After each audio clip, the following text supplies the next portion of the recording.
Pues Señor, muchas gracias por tu palabra. Señor, gracias por permitirnos acercarnos también a tu presencia.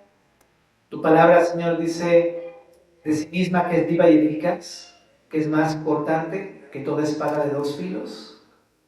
Señor, nos discierne nuestro corazón, nuestra mente. Te pedimos que hoy también le examines, que tú nos hables al corazón también, Señor. Y ponemos en tus manos este estudio y te pedimos que tú nos dirijas en cada una de las partes. Háblanos de manera tan real como si tú mismo, Señor, y realmente así es, nos estuvieras hablando, Señor. Y así lo creemos que nos estás haciendo, Señor, cuando abrimos tu palabra. En el nombre de Jesús. Amén. Bueno, el capítulo 13 habla de que Dios quiere bendecir a su pueblo. Básicamente es el tema. Y se divide en 4 secciones. En este capítulo se muestra un patrón que vas a estar viendo durante esta lectura que vamos a tener. Y este patrón consiste en una bendición, en un pecado y en un juicio. Cada sección posee estas 3 cosas. Y en cada sección se muestra la bendición de Dios hacia su pueblo. En este caso, Israel, el reino del norte. Pero esa bendición en cada sección también sufre un rechazo de parte del pueblo. El pueblo no quiere la bendición porque ama su pecado.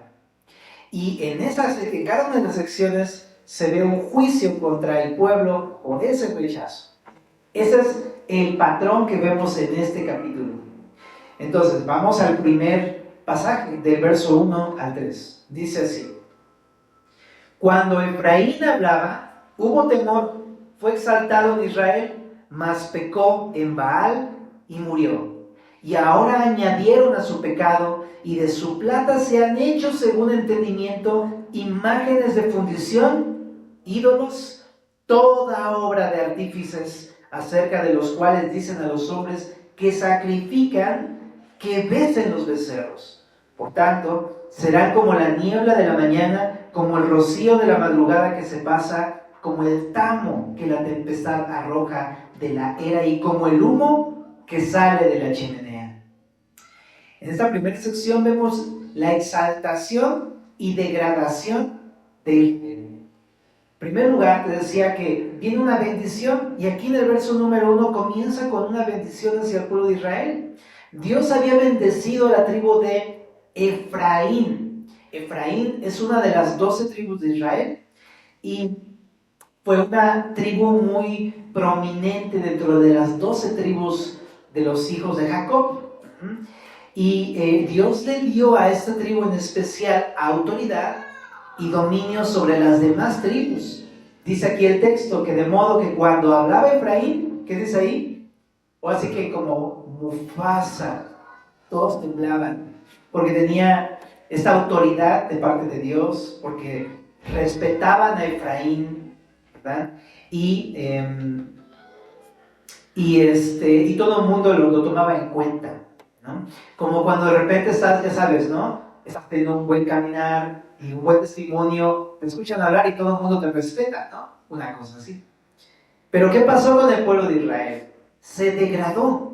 Dice ahí, pero Efraín pecó, adorando a Baal y haciendo imágenes de fundición, ídolos, e incluso incitaron al pueblo para adorarlos, ofreciéndoles sacrificios. Ahora, esta palabra que ves aquí en el verso número 2, que dice que sacrificaban hombres que sacrificaban, no habla de sacrificios como los hemos visto en Levítico de cereales o de una oveja o un animal. En este pasaje habla de sacrificios humanos. Son sacrificios humanos, dedicados especialmente a Baal. Y tú sabes, esto era común en aquella cultura, los paganos lo hacían, pero era inconcebible que los israelitas participaran de estas cosas, ¿no? Y esa es la forma en cómo se degradaron. Y no solamente eso, dice que pedían al pueblo que besara los becerros. Ya lo hemos visto varias veces, pero había un becerro en Betel y uno en Dan, que eran los límites del reino del norte. Y el hecho de besar a un becerro era un acto de adoración pagana. De hecho, el día de hoy se hace cosas así, ¿sabes? Con algunos artefactos paganos también, ¿no? Pero eso es lo que hacían y de esa manera se degradó. Me llama mucho la atención esta idea de degradación o desvanecimiento. El pueblo había sido exaltado y se degradó, descendió. Me gusta mucho pensar en las guías Pantones. Sí, las topas, ¿no? Todos los enseñadores dicen amén. Pero, pero las guías Pantones a mí me fascinan porque vienen todas las capas, ¿no? Las etapas. El oscuro y luego vienen degradándose, ¿no? O al revés, como lo quieras ver.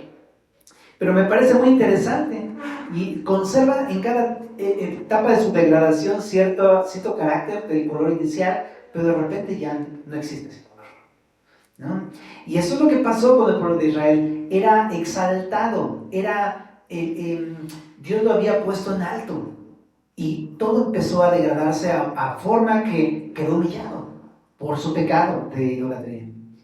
Y entonces, ¿qué hace Dios? Le está diciendo, bueno, así como se desvaneció el pueblo de Israel, entonces también yo los voy a desvanecer. Y aquí muestra 4 imágenes: la niebla, el rocío, el tamo y el humo, que son figuras que muestran este proceso de degradación, de desvanecimiento del reino del norte, como consecuencia de su degradación. ¿Tú sabes? Habla acerca de degradación. Eso es lo que significa. Y se ve claro contraste: exaltación de Dios, degradación del pueblo. Cómo los dos tienen caminos muy distintos. Dios quiere exaltar a su pueblo y el pueblo insiste en degradarse. Esa es la intención de esta sección. Ahora, en otros pasajes de la Biblia habla acerca del tamo y del humo. Seguramente las has leído, pero déjame citarte ahorita al menos una. En el Salmo número 4, el Salmo 1, verso 4 dice: no así los malos que son como el tamo que arrebata el viento, ¿te acuerdas? ¿No? También en Isaías 5:24, Isaías 5:24, dice: la lengua del fuego consume el rastrojo y la llama devora la paja. Esa palabra paja es la palabra tamo. O en el Salmo 102:3 dice: mis días han sido consumidos como humo. Y así usa estas imágenes del tamo, el humo, el rocío y la niebla como algo que se desvanece. Y eso es precisamente la idea. El pueblo de Dios está degradado, desvanecido y va a desaparecer. Y este es un anuncio de la invasión asiria. Bueno, entonces, pero ¿qué es lo que podemos aprender de esta primera sección? Familia, Dios quiere bendecirnos. Eso es lo que quiere hacer Dios. Dios quiere bendecirnos. Es más, ya nos ha bendecido con toda bendición espiritual en los lugares celestiales, dice Efesios. Y ahí en Efesios lees toda una cantidad de bendiciones que ya tenemos y muchas más que hay en la palabra de Dios para los que creemos en Jesús. Y Él quiere hacer efectivas esas bendiciones y esas promesas en nuestras vidas. Eso es lo que quiere Dios. ¿Con qué fin? Exaltarnos cuando fuere tiempo. Él quiere hacer esa obra en nuestras vidas. Pero ¿qué pasa? Nosotros muchas veces rechazamos esas bendiciones porque no queremos renunciar a nuestro pecado. Y no es que Dios no lo haga. Lo que pasa es que nosotros somos muy aferrados como pueblo de Israel, que queremos el pecado, nos aferramos al pecado y al hacerlo rechazamos todo lo bueno. Y eso es lo que nos enseña este pasaje. Mira, vamos al Salmo capítulo número 1, que ahorita te lo mencioné, pero me gusta porque creo que habla de eso. En el verso 1 del capítulo 1, todos se lo saben, yo creo. Bienaventurado el varón que no anduvo en consejo de malos, ni estuvo en camino de pecadores, ni en silla de escarnecedores se ha sentado, sino que en la ley de Jehová está su delicia, y en su ley medita de día y de noche. Será como árbol plantado junto a corrientes de aguas, que da su fruto en su tiempo, y su hoja no cae, y todo lo que hace prosperará. ¿Te das cuenta cómo Dios quiere hacer al cristiano como esta metáfora de este árbol? Una persona firme, fructífera, reverdeciente, llena de vitalidad y de fruto. Eso es lo que quiere hacer con nuestras vidas. Y nos ha dado la bendición, la oportunidad de hacer. Es decir, el anhelo de un padre con su pueblo sería ver a sus hijos, ¿sabes? ¿No? Bien, saludables, fortalecidos, crecidos, alegres, llenos de gozo, caminando bien. Todo eso Dios lo quiere hacer en nuestras vidas. Pero ¿qué pasa? Como somos bien aferrados con nuestro pecado, rechazamos eso. Y una forma de rechazarle en este salmo, por ejemplo, es diciéndole, no me voy a acercar a su palabra, no voy a meditar en tu palabra, yo lo que quiero es el pecado. Y rechaza uno la palabra de Dios. Y fíjate lo que dice en el verso 4, que te lo mencioné ahorita. No así los malos, que son como el tamo que arrebata el viento. ¿Qué comparación? Una persona que es como un árbol junto a corrientes de agua, firme, arraigado, fructífero, reverdeciente, comparado con un tamo. ¿Qué es un tamo? Un tamo es la paja, ahorita lo vimos en Isaías. Es como paja, es esta especie como de basura que soltaban cuando tú recogías una cosecha de grano, había ahí pajita y basurita. Entonces para limpiar lo que hacían es aventar el grano al aire y pues el mismo aire se llevaba toda la basura, ¿no? Toda esta paja, toda esta cáscara, ¿no? Y está diciendo, los que no quieren acercarse al Señor, los que no creen a la palabra, los que no tienen fe en la palabra, los que no quieren obedecer al Señor, son así. En el sentido de que no son firmes, cualquier viento se los lleva, cualquier cosa los mueve. Como esta parte donde Pablo también decía que los niños son fluctuantes por cualquier viento de doctrina, pasa el viento y se los lleva, ¿no? Una persona que no está, pues no quiere pues acercarse al Señor, entonces es llevada así. No es firme, aparte, no tiene fruto, no es reverdeciente, al contrario, está seca, no tiene fruto, más bien es tamo. Entonces, eso es el gran contraste. Ahora, déjame decir lo siguiente, esto de ser así es porque nos hemos degradado siendo infieles a Dios, no apegándonos a la palabra de Dios, a vivir de acuerdo a la palabra de Dios. No amando a Dios con todo nuestro corazón y con toda nuestra mente y con toda nuestra alma y con todas nuestras fuerzas. Es no queriendo andar en los mandamientos del Señor como cristianos. Sino al contrario, como hemos visto, como Gomer, siendo infieles a Dios, amando un día a Dios y al otro día nuestro pecado y siendo totalmente inconstantes y no estando firmes con el Señor. Y entonces al hacer esto nos degradamos y cualquier cosa nos tumba, nos derriba, nos mueve, nos cambia, totalmente volátiles. Y esto es todo ocasionado por nuestro propio pecado. Ahora, hablando de esto, qué interesante, porque si hemos creído en Jesús, pues somos del Señor, pero el pecado sí nos degrada. Y de repente la imagen preciosa de Dios, el varón perfecto, forjada en nosotros, se va desvaneciendo. Y pareciéndonos a Dios de repente, al rato ya no parecemos a Dios, más bien nos parecemos a Sansón o lo que sea, ¿sabes? Pero eso no es lo que quiere el Señor. No quiere que la imagen de Dios se degrade en nosotros. Él quiere forjar su imagen, la imagen del varón perfecto en nosotros. Como dice en Proverbios, el justo es como la luz de la aurora que va de aumento en aumento hasta que el día es perfecto, no degradándonos. Entonces, esta es una invitación también entonces a considerar el pecado no te hace nada bien. Lo único que te va a llevar es a la decadencia, a que tu vida se desvanezca. Y también a que, pues, ¿qué pasa con el tamo? ¿Qué pasa con la paja? Pues no sirve para nada. Al rato es echada al fuego y quemada. Es decir, el pecado al final, si uno persevera en eso, nos lleva a la muerte, a separarnos de Dios, a alejarnos del Señor. Entonces, qué importante. El Señor quiere exaltarnos. Recuerda, el Señor quiere bendecirnos, quiere verte forjado como un hombre de Dios, como una mujer de Dios, quiere verte a la imagen del varón perfecto. No te degrades con el pecado. Bueno, vamos ahora en el verso 4 a la segunda idea de Oseas. Dice así: Mas yo soy Jehová tu Dios, desde la tierra de Egipto. No conocerás pues otro Dios fuera de mí, ni otro Salvador sino a mí. Yo te conocí en el desierto, en tierra seca. En sus pastos se saciaron y repletos, ¿qué dice? Se ensoberbeció su corazón. Por esta causa se olvidaron de mí.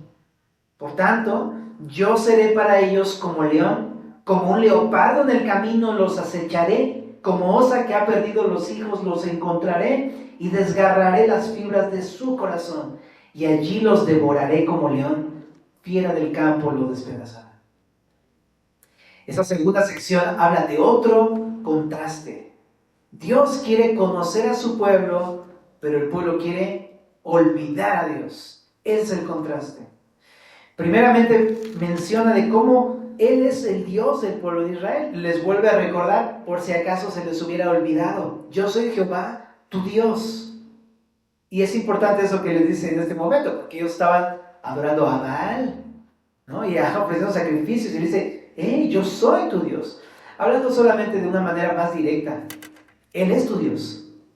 O sea, porque de repente uno empieza a desviarse y a adorar otras cosas que no son Dios, a colocar cosas más importantes en el lugar que a Dios le corresponde, amar otras cosas que no son Dios.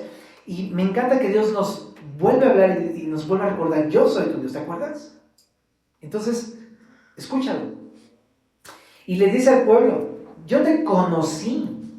Dice: yo te saqué de la tierra de Egipto. Lo que está diciendo es que Él quiere conocer a su pueblo y desde un principio Él tomó la iniciativa para hacerlo. Él los sacó de Egipto y los llevó al desierto. Y ahí, ¿qué hizo en el desierto? Se acercó a ellos. Y te acuerdas de esta imagen de Éxodo. En el Éxodo, Él se encontró con su pueblo de muchas maneras y estuvo totalmente insistiendo al pueblo en conocerse, darse a conocer, en conocerlos a ellos en muchas ocasiones. En la columna de nube, en la columna de fuego, en el Sinaí, cuando todo el monte de Dios humeaba y temblaba y estaba totalmente cubierto de tinieblas y caían relámpagos y estaba encendido con azufre. Esta imagen poderosa con donde Dios está descendiendo con su pueblo a encontrarse con ellos en el desierto. Entonces Él quería tener una relación con ellos, una relación no como cualquier relación. Él quería tener una relación de amor con ellos. Y en el desierto los pudo encontrar. ¿Y qué hizo en el desierto? No solamente se encontró con ellos, Él los pastoreó en el desierto como un pastor pastoreaba a sus rebaños en el desierto. Es una poderosa imagen de lo que hizo también David. David en el desierto pastoreaba al rebaño. Y es una imagen de lo que habría de hacer Dios. Pastoreó a su pueblo. Les dio pastos delicados. Les dio agua para saciar su sed de la peña.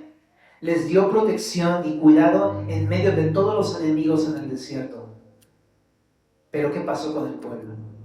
A pesar de que Dios quería conocerlos, darse a conocer, ellos, cuando se saciaron, cuando ya tenían pan del cielo, cuando ya tenían sus codornices, cuando ya tenían toda el agua que querían, cuando ya tenían todo lo que quisieron de Dios, entonces se ensoberbeció su corazón y se olvidaron de Dios.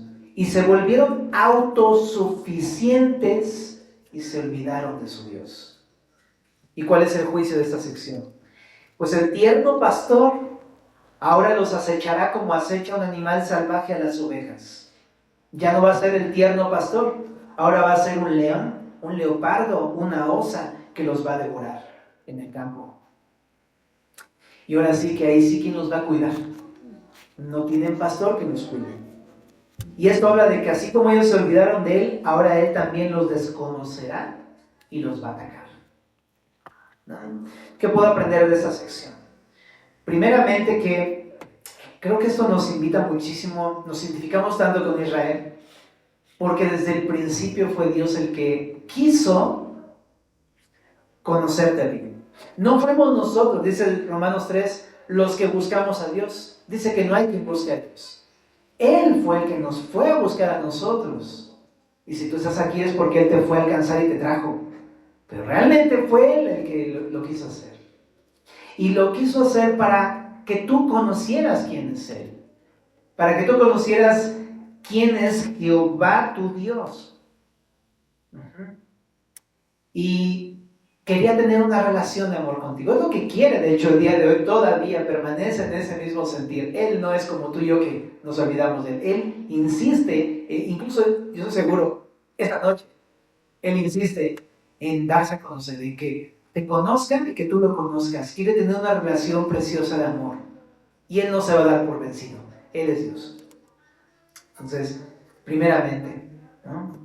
Pero juntamente con revelarse a nosotros también, Él quiere derramar todas sus bendiciones y pastorearnos como pastoreó a su pueblo en el desierto. Primeramente, Juan 10, verso número 14 y 15. Jesús dice, yo soy el buen pastor, y dice, y conozco mis ovejas. Esta palabra conocer habla de esa relación de amor. Es un conocimiento en base a una relación personal. Dice, yo conozco a mis ovejas y las mías me conocen. ¿Te das cuenta? Es una relación donde Dios nos conoce y nosotros le conocemos. Como un pastor a su rebaño. De esa misma forma. Y dice, así como el Padre me conoce y yo conozco al Padre. O sea, la forma en cómo quiere que le conozcamos es exactamente la misma como Jesús conoce al Padre. ¿Y cómo conoce Jesús al Padre? Pues es la mayor unidad que puede existir. Es una unidad perfecta de amor. El Padre, el Hijo y el Espíritu. Y esta es la misma forma en la que Dios quiere relacionarse con nosotros. En la que Jesús, de hecho, se quiere relacionar con nosotros. Qué interesante, ¿no? Jesús te conoce. Jesús te conoce perfectamente. Pero quiere que tengas una relación con Él. ¿Ok? Ese es un punto que insistimos. Quiere que tengas una relación con Él. Lo dijimos en Oseas hace unas semanas. Todo lo que aprendemos de la Biblia, el propósito de eso no es llenarte de información. El propósito es que te relaciones con Dios. Por eso decía Jesús, ¿ustedes les parece que las Escrituras tienen la vida eterna? Pero ellas dan testimonio de mí. Significa, la Escritura nos debe llevar a postrarnos de rodillas en el cuarto. La Escritura nos debe de llevar a orar, a buscarlo. La Escritura nos debe llevar a leer más la palabra del Señor. Nos debe llevar a buscarlo anhelantemente todo el tiempo, a relacionarnos con nuestro Dios. Y si no está pasando eso en tu vida, solamente estás tomando la Escritura como un medio de información. ¿Ok? Y eso es todo. Pero Jesús no quiere solamente eso. Él quiere ir más allá. Él quiere relacionarse contigo, estar contigo, unidos. Ahora, no solamente quiere estar contigo, quiere ser tu pastor. Eso es algo también maravilloso, porque somos como ovejas, ¿no? Y necesitamos a alguien que nos guíe, necesitamos el amor de un pastor, necesitamos el cuidado de un pastor, necesitamos los pastos delicados que necesita una oveja, necesitamos el agua para beber, necesitamos todo nuestro pastor. Y esto habla de una dependencia, pero también al mismo tiempo Jesús es ese buen pastor. Él nos quiere guiar nuestra vida, pero luego somos bien tercos como ovejas, ¿no? No queremos y no queremos, pero Él insiste en ser nuestro pastor. Mi punto es, déjate guiar como oveja, porque eso es lo que quiere el buen pastor. Y si tú te dejas guiar por la oveja, va a ocurrir lo del Salmo 23, porque a eso nos sonó, me imagino, ¿verdad? A todos nosotros. En el Salmo 23, en el verso número 1, dice, lo que hace Jesús, eso es lo que hace Jesús. Jehová es mi pastor, nada me falta, pero Jehová, a Dios nadie le puede ver. El Hijo unigénito le ha dado a conocer. De tal manera que podríamos decir, Jesús es mi pastor, porque Jesús es la imagen del Dios invisible, el primogénito de toda creación. Jesús es la forma en cómo podemos relacionarnos con Dios, a través del Hijo. Jesús es mi pastor, nada me faltará. En lugares de delicados pastos me hará descansar. Entonces me encanta porque nos dice que Él quiere pastorearnos, quiere suplir todas nuestras necesidades, nos quiere llevar a delicados pastos. Pues sí, como ovejas necesitamos el alimento, no solamente material, físico, sino el espiritual, y Él está dispuesto a darnos ese alimento, pero también habla de descanso. Entonces eso, o sea, dejar de estar cargando cosas que no, de estar cargando el pecado y sus consecuencias, estar todo afanado y preocupado. Él quiere darte descanso a tu vida. Pero también dice, junto a aguas de reposo me pastoreará. ¿Qué pasa con el agua? ¿No?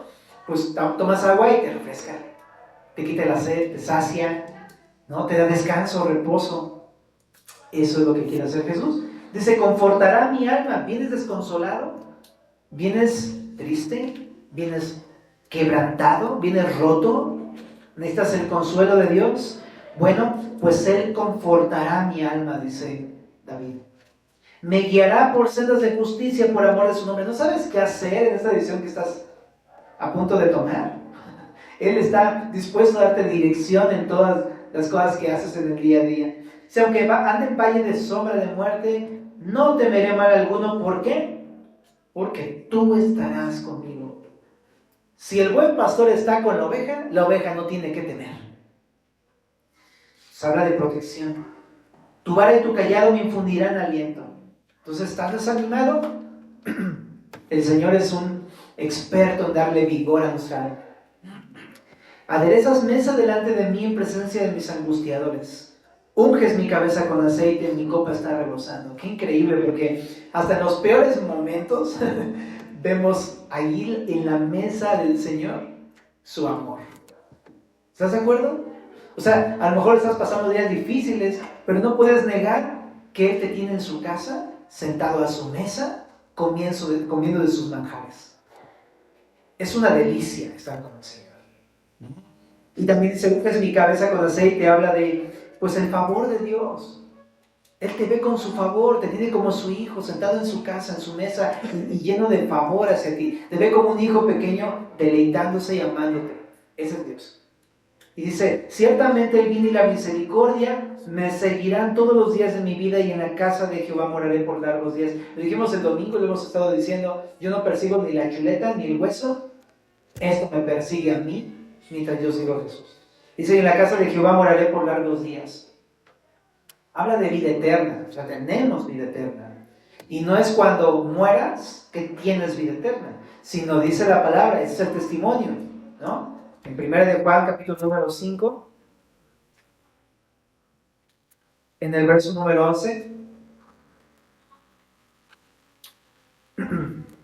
este es el testimonio que Dios nos ha dado vida eterna, y esta vida está en su Hijo. El que tiene al Hijo, tiene la vida. El que no tiene al Hijo de Dios, no tiene la vida. Entonces tenemos la vida eterna si hemos creído en Jesús. ¿Verdad? Ya la tenemos. Entonces, ¿cuál es mi punto en todo esto, familia? Es que Dios quiere conocernos, quiere que nos relacionemos con Él, quiere ser nuestro pastor, y junto con eso, pues proveernos de todas las bendiciones espirituales que eso conlleva. Pero ¿cuál es la advertencia de esa sección? No seamos soberbios. Esto habla de, como el pueblo, ¿no? Ya tenía todo, ya no buscaba a Dios. Ya se iba con ídolos, ya dependía de sí mismo o de cualquier otra cosa que ocupaba el trono de Dios en sus corazones. ¿Por qué? Porque se ensoberbecieron, creyeron que lo podían hacer solos sin Dios. Básicamente esa es la idea. Y habla de autosuficiencia, independencia, ¿no? Así nos pasa, ¿estamos de acuerdo? Que vemos que Dios nos rescata y de repente todo te va increíble, ¿no? Y dices, wow, qué increíble, está padrísima la vida, está padre ser cristiano, ¿no? Te va bien en todo, ¿no?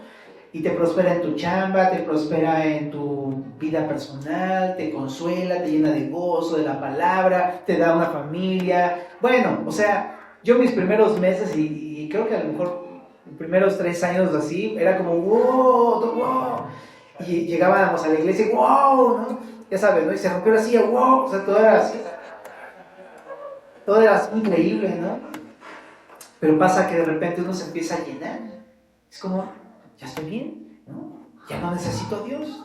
Y empiezo a hacer las cosas, ¿no? Como ahí está la bendición, como ahí está todo ya suplido, está todo arreglado. El problema del pecado se arregló, ya todo está muy bien, ya no tengo problemas con nadie. Entonces ya dejo de orar, dejo de leer, dejo de congregarme, dejo de hacer lo que al principio para mí era una necesidad. Pero ¿cuál es el problema de esto? La soberbia, la autosuficiencia. ¿Sabías que no orar es autosuficiencia? Porque si no oras, significa que estás confiando en algo y no es Dios. Es confiar en uno mismo. Yo puedo, no importa si no oro, no importa si no leo, no importa, yo puedo, ya conozco la palabra. ¿Sabes? Esto no funciona así, mis hermanos. En la vida cristiana, aunque uno se sepa las verdades, uno necesita a Dios todos los días. Uno no puede darse el lujo de volverse autosuficiente o independiente. Qué triste es cuando ya no queremos venir al Señor, ¿no? En Proverbios 30, este versículo me mata siempre que lo leo. Y es en el verso 8 y 9. Dice, 2 cosas te he demandado. Es la voz de la sabiduría, ¿ok? 2 cosas te he demandado. No me las niegues antes que muera. Vanidad y palabra mentirosa aparte de mí. Y chécate, dice, no me des pobreza ni riquezas. Manténme del pan necesario. No sea que me sacie y te niegue y diga, ¿quién es Jehová? O que siendo pobre, hurte y blasfeme el nombre de mi Dios. Uy, estaba leyendo eso, estaba pensando, ya sé por qué me tiran raya todos los días. Porque soy un soberbio y todo el tiempo me tiendo a ir en mi soberbia de corazón de Dios. Olvido a Dios. ¿No será que por eso trae así el Señor? Porque sabe que si fuera de otra manera, en prosperidad y en abundancia, te vas. ¿No será por eso? Y aparte, ahora quiero decir algo. Si estás en escasez, no lo veas como algo malo. Velo como una oportunidad y como una muestra del amor de Dios. Porque Él te quiere tener aquí. Y de otra manera no estarías aquí. Dios nos ama. Hasta en la escasez digo gracias Dios. Y no sé si te pasa porque hasta en los momentos de más escasez donde de plano no tienes nada y donde parece que los problemas nadie puede ayudarte y que no se soluciona nada, ¿a poco dónde estamos? Orando del piso, ahora sí que panza para el suelo, de plano así, como Lutero, ¿no? Así, Señor, te lo ruego, te lo suplico. Y me encanta porque en esos momentos donde estamos más humillados, dependiendo de Dios, de su suficiencia y poder, híjole, Dios se manifiesta de maneras tan grandes. ¿Y a poco no un vaso, un plato de frijoles te sabe a gloria, bro? Un vaso de leche que dices, híjole, ¿no? La tierra donde fluye leche y miel, nada más es un vasito así, pero entonces, gracias. Pero me encanta el Señor porque así es, ¿no? Así es el Señor.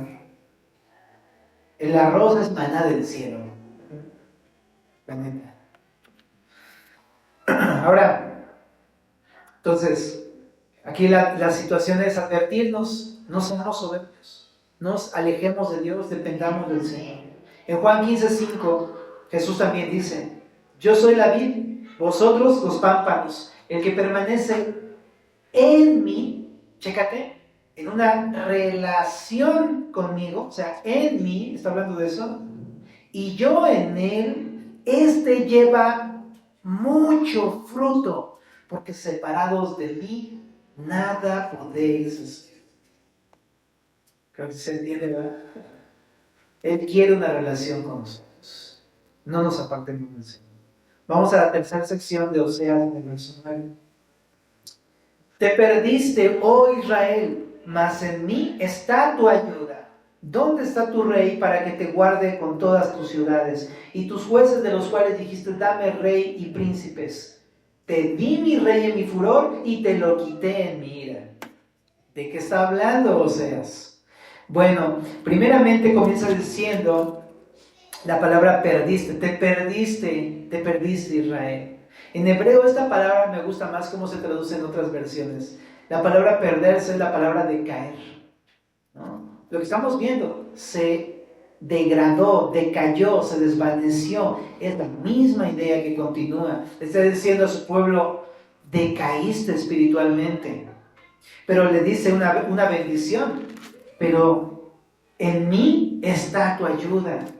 O sea, una de las bendiciones que Dios ha provisto a su pueblo es su ayuda. No es una ayuda, es su ayuda, que es muy diferente, la ayuda de Dios. Y eso es algo que vemos en la Biblia en demasiados pasajes. Dios es el ayudador de su pueblo. Pero ¿qué hizo su pueblo?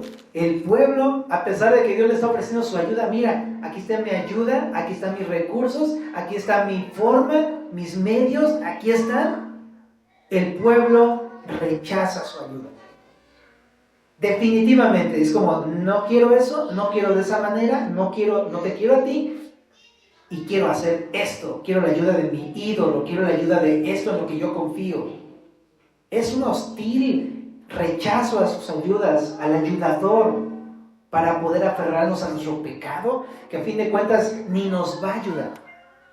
Pero eso es lo que hace el pueblo de Israel. En primero, está haciendo una referencia a la época de los reyes, porque esto que estamos viendo, o sea, realmente es el desenlace de todo lo que pasó en la época de los reyes, pero lo lleva al inicio. ¿Qué es lo que pasó al principio con todo esto de los reyes? Tú te acuerdas seguramente. Primero de Samuel 8, verso número 4, te lo voy a leer. Dice así: entonces todos los ancianos de Israel se juntaron y vinieron a Ramá para ver a Samuel y le dijeron: he aquí tú has envejecido y tus hijos no andan en tus caminos, por tanto constitúyenos ahora un rey que nos juzgue como tienen las demás naciones.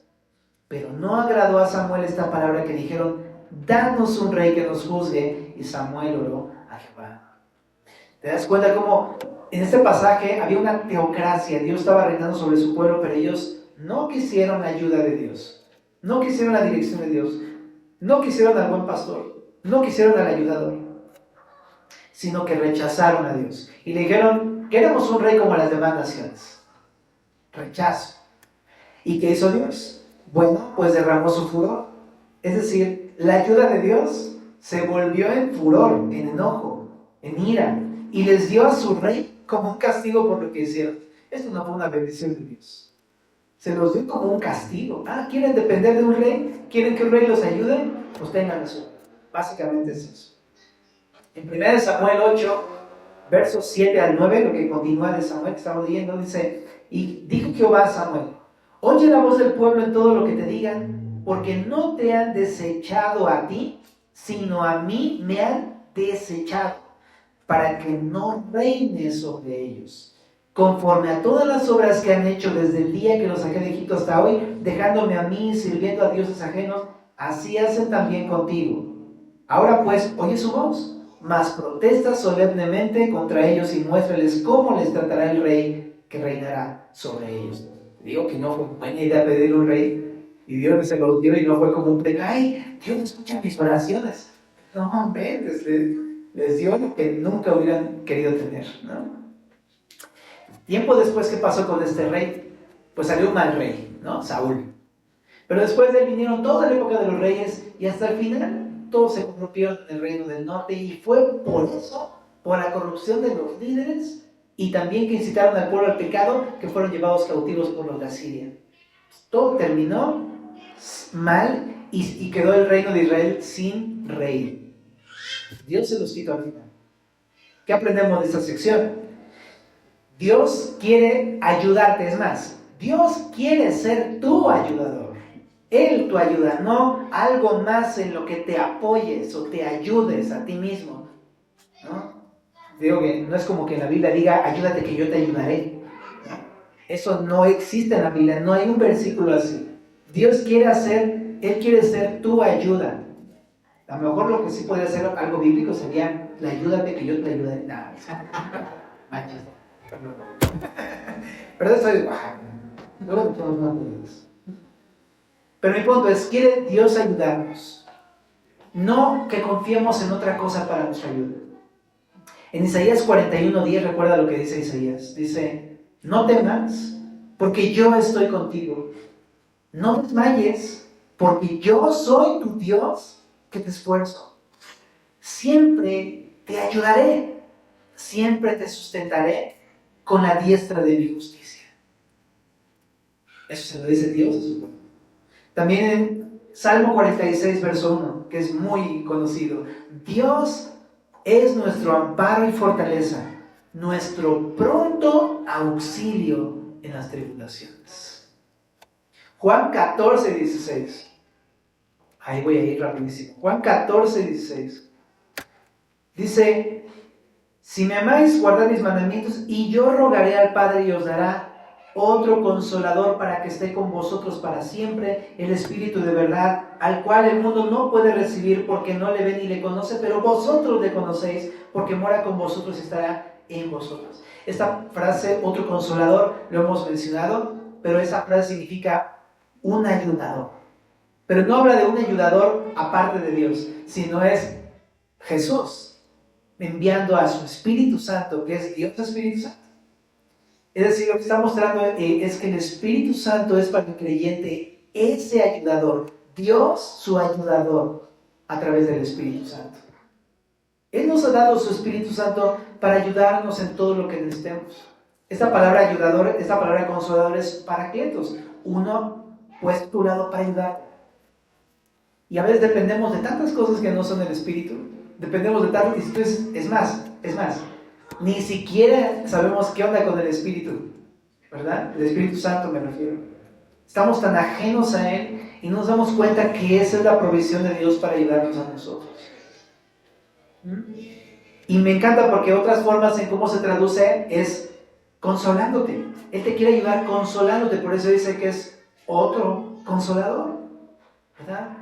Es el que te puede dar consuelo a tu corazón. Esta palabra paracletos también se puede traducir como alguien que te anima o alguien que está a tu lado para exhortarte o para guiarte también. Es esta palabra paracletos, alguien que te ayuda, que te enseña el camino. Y eso es lo que hace el Espíritu Santo, nos enseña todas las cosas, nos recuerda la palabra, nos recuerda a Jesús. Entonces ese es nuestro ayudador, familia, el Espíritu Santo. Dependemos del Espíritu, buscamos al Señor, o de qué estamos buscando, en quién buscamos nuestra ayuda, ¿no? También el Espíritu Santo, bueno, el Señor nos ha dado su gracia. Su gracia es este poder que necesitamos para la vida cristiana. En 2 Corintios 12:9 dice, bástate mi gracia porque mi poder se perfecciona en la debilidad. El Espíritu Santo nos da dinamis, poder para poder vivir la vida cristiana. Esa es la provisión del Espíritu Santo. Y es lo que dice aquí, ¿no? Bástate en mi gracia porque mi poder se perfecciona en la debilidad. Cuando no podemos nada, cuando no tenemos fuerza, cuando somos débiles, está el Espíritu que es nuestro ayudador. Entonces, el punto es, Dios quiere ayudarnos. No rechaces esa ayuda del Espíritu. La pregunta es, ¿cómo es que podría rechazar la ayuda del Espíritu? Pues cuando hay algo más reinando en mi vida. Como los israelitas, no queremos a Dios, queremos otro rey. Es lo mismo, cuando en vez de dejar que el Espíritu Santo gobierne tu vida, estás permitiendo que cualquier otra cosa gobierne tu vida. Es exactamente eso. Cuando dependemos de la ayuda, fuerza, prudencia, consejo de algo que no es Dios. En Efesios 4:30, cuando contristamos al Espíritu Santo, cuando cometemos pecado. Cuando tenemos un ídolo a la luz de Oseas. Esas son las formas y varias más prácticas en las que podríamos llegar a rechazar su ayuda, ¿no? Entonces el punto es, no rechaces la ayuda del Señor, deja que Él te ayude. Cuando confiamos en nuestra prudencia, esas son las formas en las que le rechazamos, ¿no? Cuando rechazamos su consejo. Bien, vamos a el verso número 12 de Oseas. Y vamos a la parte final. Dice, atada está la maldad de Efraín, su pecado está guardado. Dolores de mujer que da a luz le vendrán, es un hijo no sabio. Porque ya hace tiempo que no debería detenerse al punto mismo de nacer. De la mano del Seol los redimiré, los libraré de la muerte. Oh muerte, yo seré tu muerte y seré tu destrucción. Oh Seol, la compasión será escondida de mi vista. Aunque él fructifique entre los hermanos, vendrá el solano viento de Jehová. Se levantará desde el desierto y secará su manantial y se agotará su fuente. Él saqueará el tesoro de todas sus preciosas alhajas. Samaria será asolada, porque se rebeló contra su Dios. Caerán a espada, sus niños serán estrellados y sus mujeres encintas serán abiertas. En esta última sección vemos el otro contraste, es Dios quiere liberar a su pueblo, pero ellos son rebeldes. Y bueno, para empezar vemos aquí en esta sección que Dios quiere liberar a su pueblo, es la bendición de Dios a su pueblo. Y a través de una imagen va a explicar esto. El tiempo para que los israelitas se arrepintieran ha llegado, pero ellos no quieren, son como un niño recién nacido, esa es la imagen. Es como un niño recién nacido al que le ha llegado la hora de nacer, pero nada más, en vez de estar de cabecita, está sentado y no se quiere enderezar. Así es Israel. Y eso significa que si no se endereza, va a morir antes de nacer. Ajá. Y precisamente, del mismo modo, si el reino del norte, Israel, no se arrepiente, morirá como reino. Y eso sucedió, pues fueron llevados cautivos por los asirios y desaparecieron como reino. Murieron como una nación.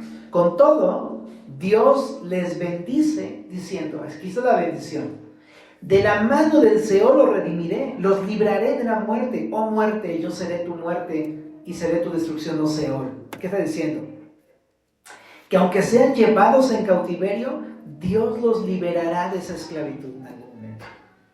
Qué increíble promesa. De hecho, el día de hoy tú estás viendo que los judíos están volviendo a su tierra desde el 48.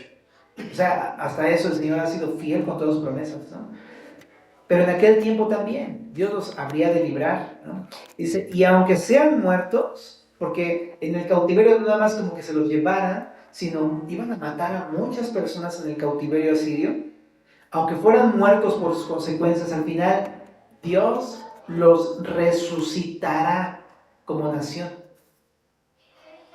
Entonces eso está muy increíble, ¿no? Ahora también dice, seré tu destrucción, oh Seol.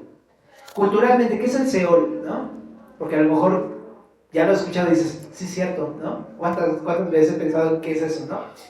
Bueno, era un concepto cultural, ¿ok? Era un concepto cultural, propio de esa cultura de aquella época.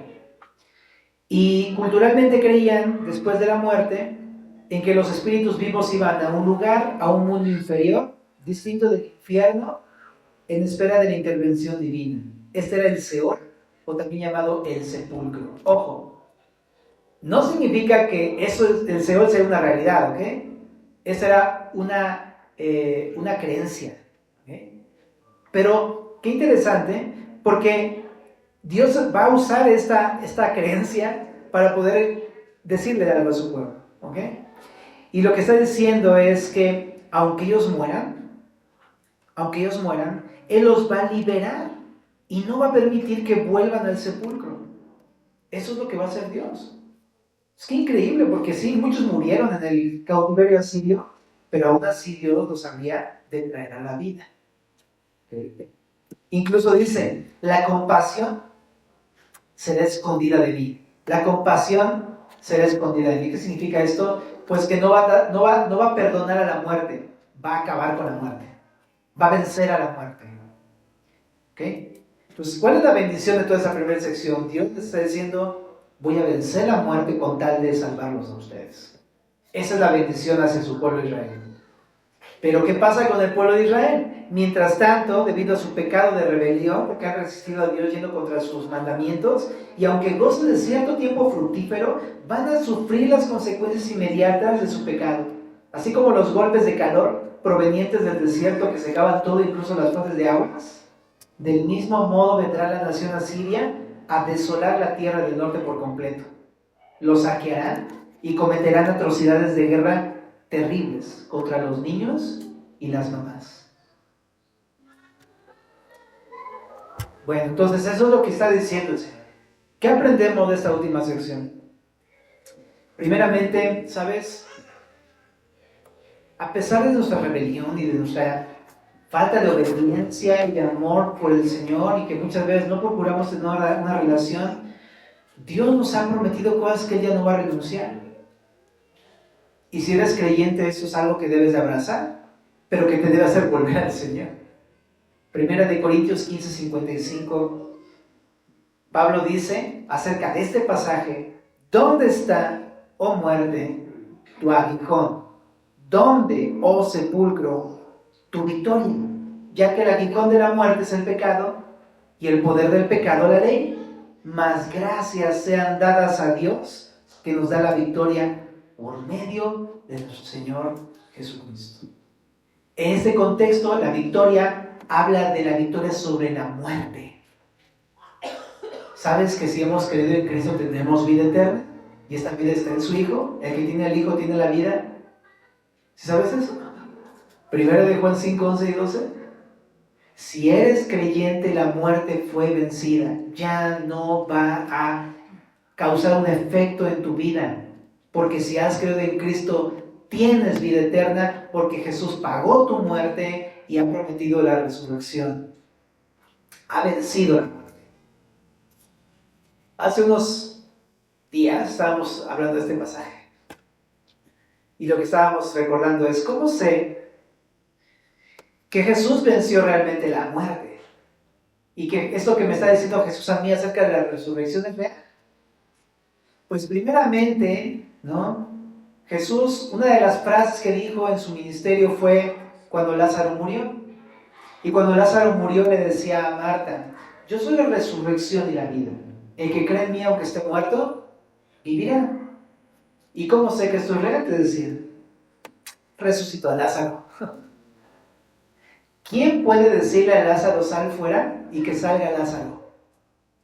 Y Jesús lo hizo y salió Lázaro. Y todavía más aún, Jesús dijo, voy a morir en una cruz y voy a resucitar al tercer día conforme a las Escrituras. ¿Y qué pasó?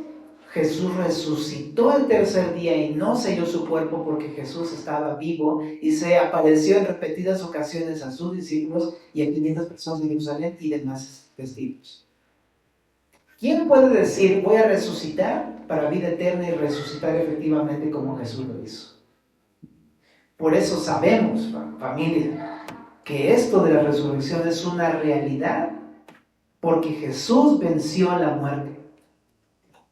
Entonces quiero decirte eso, ¿no? ¿Sabes que con todas nuestras fallas seremos resucitados si hemos creído de todo corazón en Jesús?